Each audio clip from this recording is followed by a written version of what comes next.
All right. Simeon from Portland, how are you? Yes, hi, Mr. Dillahunty. And Mr. You Baker. guys started the show with a joke, so I'm going to follow suit if you don't mind. Okay, make it quick. We're only got like 3.5 minutes. Yeah, I know. What happens to atheist suicide bombers after they die?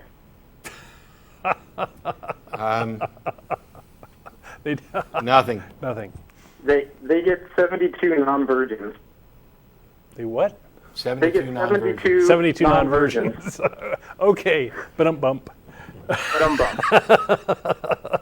tell you what, you find me an atheist suicide bomber, and then we'll have a whole nother show, because I'm pretty sure that doesn't happen. That's how the joke kind of began, the whole idea that there would be such a thing in the first place.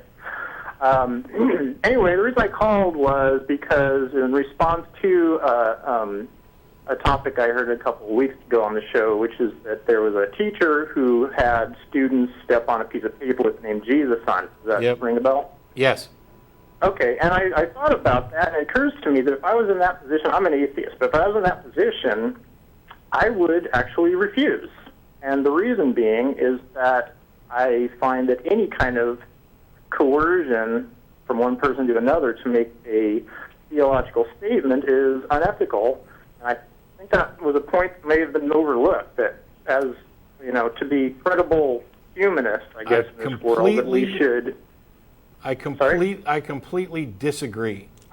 Oh, really? The point of the exercise was to talk about symbols. The actual person doing the teacher was a religious person, a Sunday school teacher. This was part of a thing. Would you? It doesn't matter. The point was that the label written on a piece of paper is distinct from the concept and distinct from the thing. It's not. Okay. It's not the sort of thing that I think anybody should object to, especially when that's the point of the exercise, to show how sometimes we actually have this aversion to how we treat or mistreat labels that are completely separate and distinct from it. It's like the thing of Sam Kinison talking about how he used to roll joints with paper from the Bible because it was really good paper for that. And people were like, oh my gosh, it's just shocked. Well, or you don't burn the flag, or you don't burn a Bible, or you don't burn a Quran. Well, Cartoons of Muhammad. The book, the Bible. I've got a Bible. I've got several Bibles, actually. And it wouldn't have bothered me to see a Bible burn even when I was a believer, because what I believed in was not those pieces of paper. Right. And so, but there are some people who are like that, who if you burned a Bible, burn it in effigy or whatever else, they just get outraged. Taking things too literally, right? That was the point of the exercise, was to show that distinction.